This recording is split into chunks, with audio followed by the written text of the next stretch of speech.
Welcome to face master கம்மி ஆரத்தி பார்க்க போகிறோம்னா அமமுக பார்த்தீங்கன்னா டிடி தினகரன் எடப்பாடியோட கூட்டணி சொன்னது சசிகலாவுக்கு துளி கூட பிடிக்கலன்னு சொல்லிட்டாங்க.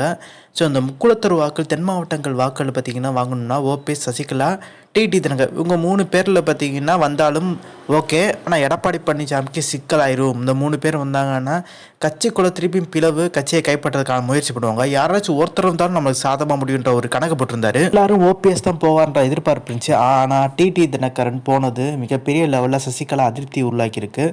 இப்போ சசிகலா என்ன பண்ண போகிறாங்கன்னா 2021 சட்டமன்றத்தில் டிடி தினகரன் என்ன பண்ணாரோ +0 இடங்கள் எப்படி வாக்க பிரித்தாரோ அதே பாண்டில் பார்த்திங்கன்னா சசிகலாவும் ஈடுபட போகிறதா சொல்கிறாங்க. அதே மாதிரி புதிய ஒரு கட்சி ஆரம்பிக்க போகிறதாவும் தகவலியாக இருந்துச்சு. அது பிப்ரவரி 24 பார்த்திங்கன்னா மதுரையில் அறிவிக்கிறதுக்கான வாய்ப்பு அதிகன்ற மாதிரி தான் சொல்கிறாங்க. அப்படி அறிவிக்கும் பட்சத்தில் அங்கே கட்சியில் பாதி பேர் பார்த்திங்கன்னா அமமுக தான் பார்த்திங்கன்னா உறுப்பினர்களாக இருப்பாங்க. அப்போ அமமுக உடையதான் கேட்டிங்கன்னா கிட்டத்தட்ட அப்படி தான். ஸோ 234 தொகுதியிலும் பார்த்திங்கன்னா வேட்பாளர் நிப்பாட்டலாமா இல்லை கூட்டணி வச்சு வைக்கலாமான்ற ஒரு எண்ணத்தில் பார்த்திங்கன்னா சசிகலா பேச்சுவார்த்தை கிட்டத்தட்ட 50% முடிஞ்சிருக்கதா சொல்கிறாங்க. விஜயும் பார்த்திங்கன்னா ஓகே சொன்னதாக சொல்கிறாங்க விஜயோட கூட்டணி வைக்கிறதுக்கு. ஸோ இதில் ஒரு கிட்டத்தட்ட 60 இடங்கள் பார்த்திங்கன்னா சசிகலா வேட்பாளர்கள் நிப்பாட்ட போகிறதா சொல்கிறாங்க தென் மாவட்டங்களில். இது மிகப்பெரிய ஒரு பாதிப்பு ஏற்படுத்தும். ஜெயிக்கிறதுக்கான வாய்ப்பு இருக்குன்றதா சொல்கிறாங்க. உசிலம்பட்டி பக்கம் பார்த்திங்கன்னா சசிகலாவும் நிற்கிறதுக்கான வாய்ப்பு இருக்குது. ஒரு குறிப்பிட்ட தொகுதியை பார்த்திங்கன்னா ஜெயிக்கணுன்ற மாதிரி சசிகலா முடிவு பண்ணியிருக்கதா சொல்கிறாங்க. ஸோ தன் கையிலும் இவ்வளோ எம்எல்ஏக்கள் இருக்காங்க. தன்னோட பலத்தை காமிக்கிறதுக்கு சசிகலா பார்த்திங்கன்னா முயற்சி செஞ்சதாக சொல்கிறாங்க.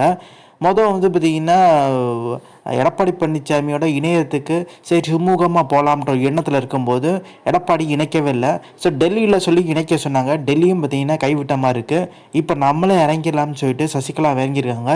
இது எந்த அளவுக்கு பாதிப்பு ஏற்படுத்தும்னா 2026 எடப்பாடி பழனிசாமி முதலமைச்சர் ஆகிறதுக்கான வாய்ப்பே இல்லைன்றது துளி கூட இது நல்லாவே தெளிவாக தெரிய வைக்குது. அதே மாதிரி ஓபிஎஸும் பார்த்திங்கன்னா தென் மாவட்டங்களில் அதிகப்படியான வாக்களை வச்சுருக்காரு. அது 2024 நாடாளுமன்ற தேதியில் தெரிஞ்சு. பிஜேபி பார்த்திங்கன்னா சசிகலா இணைக்க சொல்லி சொன்னபோது எடப்பாடி பழனிசாமி தரப்பு என்ன சொல்கிறாங்கன்னா இப்போ எடப்பாடி என்ன சொல்கிறாருன்னா உங்கள் கட்சியை கைப்பற்றது யாராவது வந்தீங்கன்னா இப்படி தான் விடுவீங்களா? ஸோ உங்கள் தலைமை யாராச்சும் மித்தவங்க கைப்பற்ற வர்றாங்க, உங்கள் கட்சியில் உட்கட்சியில் ஒருத்தவங்க வந்தால் பிரச்சனை ஆகும்னா நீங்கள் அவங்கள கட்சியில் இணைப்பீங்கன்ற ஒரு கேள்வி கேட்குறாரு. அதனாலவே டெல்லி பேசாமல் அமைதியாக இருந்துடுறாங்க. ஆனால் டெல்லி நினச்சா பண்ணலாம். சசிகலா தென் மாவட்ட பிளான் என்ன பார்த்திங்கன்னா ஒரு 60 இடங்கள் ஸோ முழுமையாக ஜெயிக்கிறதுக்கான முயற்சி எடுப்பாங்கன்ற மாதிரி தான் சொல்கிறாங்க. இன்னொன்று சில 120 இடங்களை போட்டிவிட போகிறதா சொல்கிறது 120ல் ஒரு 60 இடங்கள் ஜெயிச்சா போதுன்ற மனநிலை சசிகலா இருக்கதா தகவல் இருக்குது. அந்த 60 இடங்களுமே பார்த்திங்கன்னா தென் மாவட்டங்கள். ஸோ மதுரை இந்த சுற்று வட்டாரத்தில் பார்த்திங்கன்னா நிற்கிறதுக்கான அதிகப்படியான ஆயத்த பணிகளில் சசிகலா ஈடுபட்டிருக்கதா தகவல் இருக்குது. சசிகலா ஜெயிக்கிறதுக்கான முயற்சியில் தீவிரமாக இறங்கியிருக்கதா சொல்கிறாங்க. ஓபிஎஸும் சசிகலாவோட இணையறதுக்கான அதிகப்படியான வாய்ப்புகள் இருக்கிறதாவே தகவல் இருக்குது. ஸோ இந்த தோல்விக்கு அப்புறம் பார்த்திங்கன்னா எடப்பாடி பழனிசாமி அணி உடையிறதுக்கான வாய்ப்பு இருக்குது. அதிமுக தலைமை மாறுறதுக்கான வாய்ப்பு இருக்குது. ஸோ இது 120 இடங்களில் பார்த்திங்கன்னா பெரிய இம்பேக்ட் தரும். 120 இடங்களில் இம்பேக்ட் தரும்போதே பார்த்திங்கன்னா அதிமுக தோல்வின்றது தெரிஞ்சிடும். ஏன்னா அதிமுக ஒரு பக்கம் பார்த்திங்கன்னா டஃப் கொடுப்பாங்க. விஜய் கட்சி புதுசாக வந்திருக்காலும் பார்த்திங்கன்னா ஓரளவுக்கு வாக்கை பிரிக்கிறதுக்கான வாய்ப்பு இருக்குது. ஸோ சீமான் கட்சி நார்மலாகவே வாக்கை பிரிக்கிறது.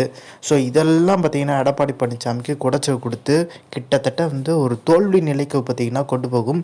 ஸோ சசிகலா தென் மாவட்ட பலத்தை இந்த வாட்டி பெரிய லெவலில் காமிக்கிறதுக்கான வாய்ப்பு இருக்கதாவே எல்லாருமே சொல்கிறாங்க. ஸோ இந்த இன்ஃபர்மேஷன் முடிச்சா like share subscribe. Thanks for வாட்சிங் திஸ் வீடியோ.